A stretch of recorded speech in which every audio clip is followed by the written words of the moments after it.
6월 5일 금요일 아침 묵상 고린도전서 3장 1절에서 15절 지혜로운 건축가라는 제목을 가지고 말씀을 살펴보도록 하겠습니다. 좀 사도 바울의 특유의 표현들을 조금 제가 신학을 공부한 목회자다 보니까 조금 더 입체적으로 이해돼서 그런지 이 3장 1절에서 15절의 사도 바울의 표현은 너무너무 좀 날카롭고 좀 거의 비하 수준으로 편지를 쓰고 있습니다. 그런데 그만큼 사도 바울이 고린도 교회의 문제를 심각하게 받아들이고 있었던 것 같아요. 그리고 그 문제가 얼마나 성도와 교회를 힘들게 할지를 헬라의 어떤 지식인으로서 아주 특유의 공격적인 방법들로 설명하고 있습니다. 1절, 2절을 보면 우리 1절, 1절을 보면 너희가 어린아이들 같다고 하잖아요. 이건 이 당시 표현으로 굉장히 무시한 겁니다. 그러니까 니네가 정말로 유치하고 어린아이 같고 무지하고 생각도 없고 아무 생각 없이 사는 사람들이구나 라는 굉장히 낮추어 표현한 거예요. 그러면서 뭐라고 얘기하냐면 2절이 아주 강력한 표현인데 2절 한번 읽어볼까요? 시작. 내가 너희를 젖으로 먹이고 밥으로 아니하였노니 이는 너희가 감당하지 못하였음이거니와 지금도 못하리라. 그러니까 굉장히 공격적인 거예요. 왜냐하면 지금 바울과 아볼로에 대한 이야기가 나오거든요. 아볼로는 누구냐면 바울이 개척하고 고린도 교회를 잘 성장시켜 놓고 저처럼 2대 후임 목사로 온 목사님이 아볼로 목사님이에요. 그런데 바울은 복음을 전하고 그 복음을 가르치는 것에 굉장히 애를 쏟았던 것 같고요. 1년 6개월 동안 2대 목사로 온 아볼로 목사님은 당대 최고의 설교가였어요. 그러니까 사람들이 이 바울과 아볼로를 비교하는 거죠. 그랬더니 바울을 좋아했던 사람과 아볼로를 좋아했던 사람들이 갈등이 좀 있는 것 같아요. 그런데 이 바울이 아볼로를 비교하면서 들었던 얘기가 뭐냐면 아볼로 목사님은 설교를 참 잘하는데 바울 목사님은 참 그렇게 못했어 라는 얘기를 하는 거죠. 그랬더니 바울이 뭐라고 그러죠? 굉장히 강력한 메시지예요. 니네들 수준에 그 정도 해줬으면 된 거야. 지금도 귀만 즐겁게 할 뿐 니네들 수준에 아무것도 안 돼. 그 얘기를 하고 있으니까 지금 바울이 예의를 갖추고 있지만 이 편지를 받은 고린도 교회가 왜 회개했는지 알 것 같아요.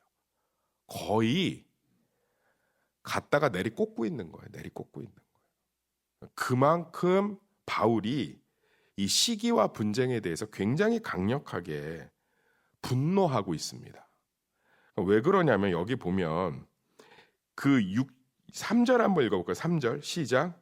너희는 아직도 육신에 속한 자로다. 너희 가운데 시기와 분쟁이 있으니 어찌 육신에 속하여 사람을 따라 행함이 아니리요.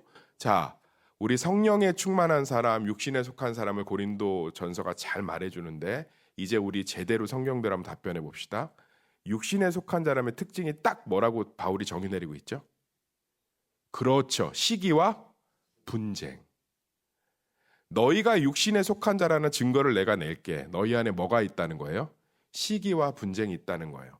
이 얘기를 좀 잘 따라오시면 좋을 것 같아요. 워낙 바울이 논리적으로 썼기 때문에 이 아침에 졸리시죠? 피곤하신데 그냥 대충 설교 듣고 그냥 기도하면 좋을 것 같은데 저도 그렇게 해드리고 싶은데 본문을 말해야 되기 때문에 양해를 좀 구하겠습니다.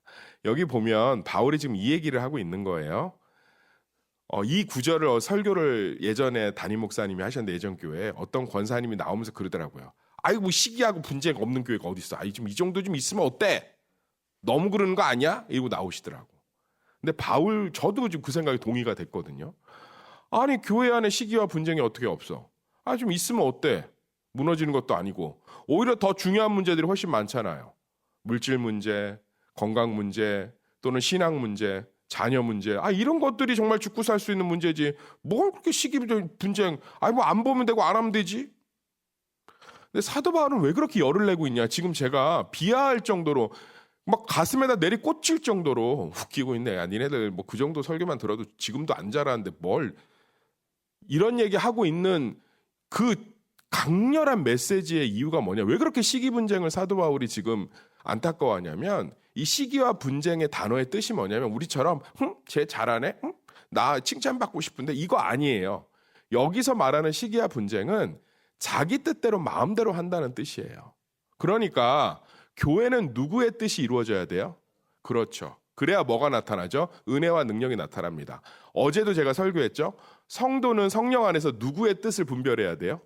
하나님의 뜻을 분별해야죠. 그런데 자기의 뜻, 시기와 분쟁으로 드러난다는 거예요.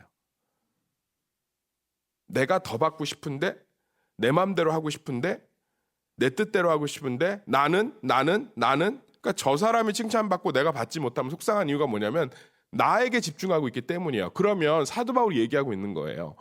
교회가 하나님의 뜻을 이루어야 성도들 안에 축복과 사랑과 은혜와 능력이 넘치고, 성도가 하나님의 뜻을 분별해야 하나님의 능력과 인도하심을 경험할 수 있는데, 너희들 안에 시기와 분쟁을 통해서 자꾸 하나님의 뜻이 아니라 내 뜻, 사람, 이런 것들에 집중하면 어떻게 되겠니? 사도 바울이 절규하는 이유가 있어요. 사도 바울은 고린도 교회 성도들이 자기와 목회했을 때처럼 하나님의 능력을 경험하기를 원했어요. 그래서 고린도 교회를 칭찬하는 얘기가 정말 많이 나와요. 성도들을. 너희들이 능력이 부족했다, 차고 넘쳤다? 차고 넘쳤다.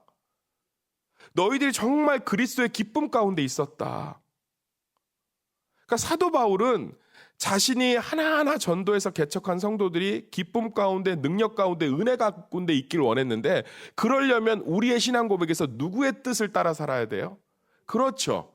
그리고 누구의 뜻이 교회 가운데 이루어져야 돼요? 하나님의 뜻이. 그리고 나는 누구의 음성을 쫓아가야 돼요? 하나님. 그러니까 사도 바울에게 시기와 분쟁은 누구를 쫓아가고 있는 단적인 증거예요? 나. 그러니까 내 삶에 시기와 분쟁이 있으면, 저도 마찬가지 시기와 있습니다. 분쟁이. 내 주변에 시기와 분쟁이 있으면 우리는 누구의 뜻이 이루어지고 있는 거예요? 하나님의 뜻이 아니라 내 마음대로 내 뜻이 이루어지고 있으니까 삶에 능력이 없는 거예요. 그래서 공정 얘기를 하고 있는 거예요. 공정 얘기를 하고 있는 거예요. 여기 보면 불이 나타나면 그것들이 다 사그라진대요. 자, 14절 15절 읽어봅시다. 14절 15절 시작. 만일 누구든지 그 위에 세운 공적이 그대로 있으면 상을 받고 누구든지 그 공적이 불타면 해를 받으리니 그러나 자신은 구원을 받되 뭐 가운데서 받는 거래요? 불 가운데서 받는 거래요. 이 공적이 뭐냐? 11절에 답을 딱 기록해놨어요. 쉽게. 굉장히 지금 사실 사도 바울이 굉장히 똑똑하잖아요. 모든 것 하나하나 다 무시하고 있는 거예요. 아니 이 공적의 터가 이 공적을 어디 위에 세워야겠어요? 예수 그리스도 위에 세워야 되는 게 당연하죠. 근데 이거를 고린도 교회 성도들이 모르지 않아요. 지금 거의 유치원 수준으로 글을 쓰고 있습니다. 일부러 요 본문만. 왜요?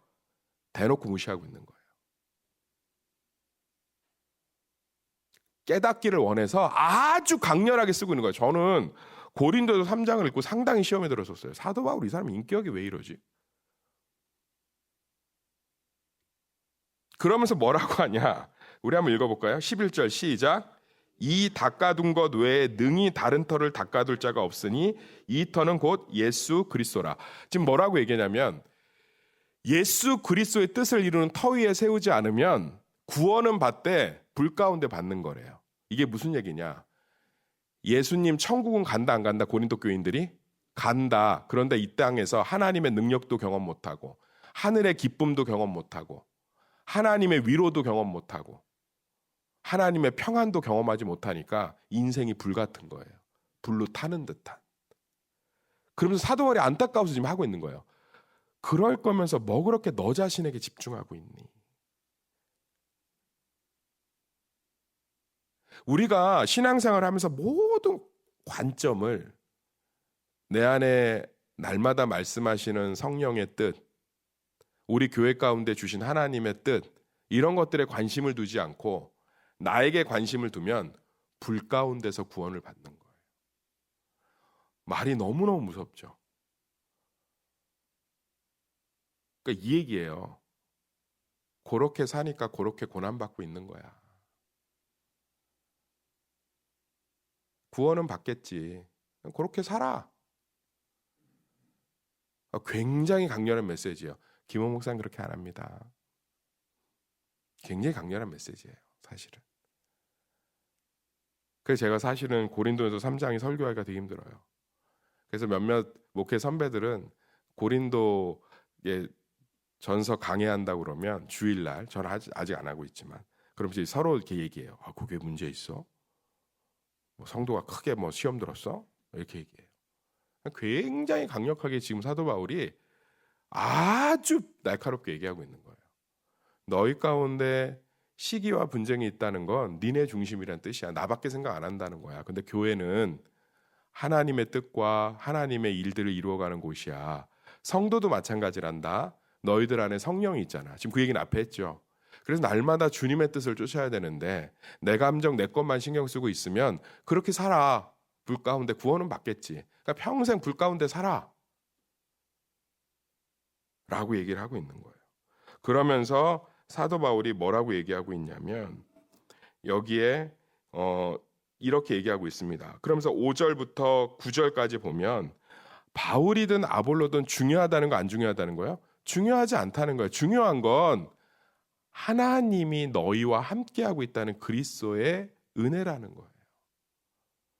사랑하는 성도님들, 저의 이야기가 아니라 지금으로부터 거의 한 2000년 전에 초대교회를 향한 바울의 이 편지가, 고린도 교회를 향한 편지가 저와 우리 새벽 성도들의 삶에 조금은 무겁게 들리기를 예수의 이름으로 축원합니다. 저는 오해가 풀리고 나서 이 사도 바울이 얼마나 성도들을 사랑했는지를 느끼게 됐어요. 오히려 반대로. 너무너무 속상한 거예요. 니네들 나하고 목회할 때 1년 6개월 동안 그 평안, 그 주변에서 다 반대해도 얼굴에 나타나던 그 광채, 그 하나님의 무한한 능력과 기쁨, 그냥 하나님이 부어주시던 은혜, 그거 갖다가 바울파니 게바파니 아볼로파니 누가 뭐를 더 받았느니 못 받았느니, 누가 뭐를 하느니, 뭐 내 마음대로 하고 싶다느니, 나는 이거 못하면 안 된다느니, 저건 왜 저러냐니, 저 사람은 왜 그러냐느니, 다른 사람은 이렇게 하던데, 거기에 집중해서 하나님의 뜻이 아니라 내 뜻과 내 소욕을 가지고 매번, 그러면 구원은 받겠지만 불 가운데 받는 거야. 얼마나 안쓰럽고 고생이 심하니. 이건 아니잖아. 이 얘기를 하고 있는 거예요.